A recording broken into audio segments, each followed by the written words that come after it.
Le ministre de la Santé publique et de la Prévention, à travers son programme national de lutte contre la cécité, organise une campagne chirurgicale gratuite contre la cataracte à l'hôpital provincial de Mosoro.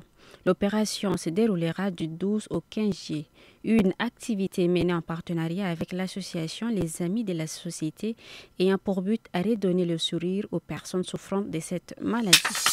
En vacances parlementaires, les députés des différentes corporations politiques du Moyen-Chari, de passage à Danamadi, Maro et Sido dans le département de la Grande Sido, se sont rendus sur un site d'éleveurs situé à environ 4 km de Danamadi. Cette installation avait été décriée par les populations locales, mais une solution a été trouvée à l'amiable pour les autorités de la province, leur permettant de rester provisoirement jusqu'à ce qu'un autre site leur soit attribué. L'objectif de cette visite était d'encourager le vivre ensemble, la cohabitation pacifique entre les communautés et d'écouter les doléances des habitants. Environ 130 éleveurs nomades se sont installés ces dernières semaines autour de Danamadi et Maro à la recherche d'un endroit où séjourner pendant la saison pluvieuse. Le président du Cameroun, Paul Biya, a annoncé ce dimanche qu'il briguera un nouveau mandat à la tête de l'État lors de l'élection présidentielle du 12 octobre 2025. Face à une telle situation, je ne saurais me dérober à la mission qui est la mienne. J'ai donc décidé de répondre favorablement aux appels pressants qui montrent les 10 régions de notre pays et de la diaspora. Je suis candidat à l'élection présidentielle du 12 octobre 2025, a déclaré le chef de l'État camerounais dans une déclaration rendue publique. Paul Biya vient ainsi de mettre fin au suspense.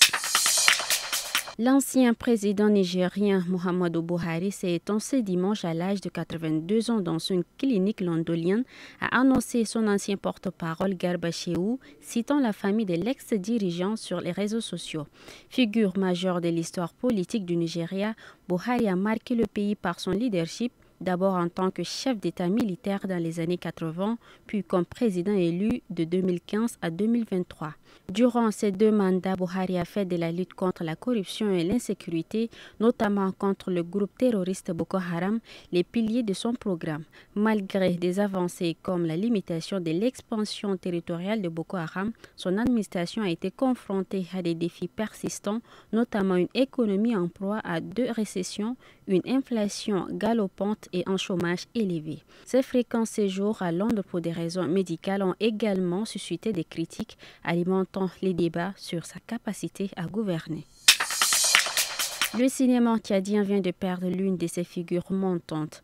Le réalisateur Gami Richi est décédé ce lundi 14 juillet des suites d'une maladie. Selon les informations recueillies auprès de sa famille, l'état de santé du réalisateur s'était détérioré peu après son retour du Burkina Faso, où il avait assisté à la dernière édition du FESPACO.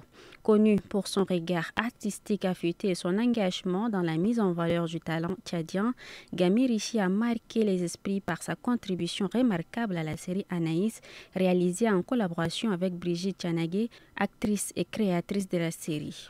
Son travail, à la fois sensible et engagé, avait contribué à faire rayonner la série au-delà des frontières tchadiennes.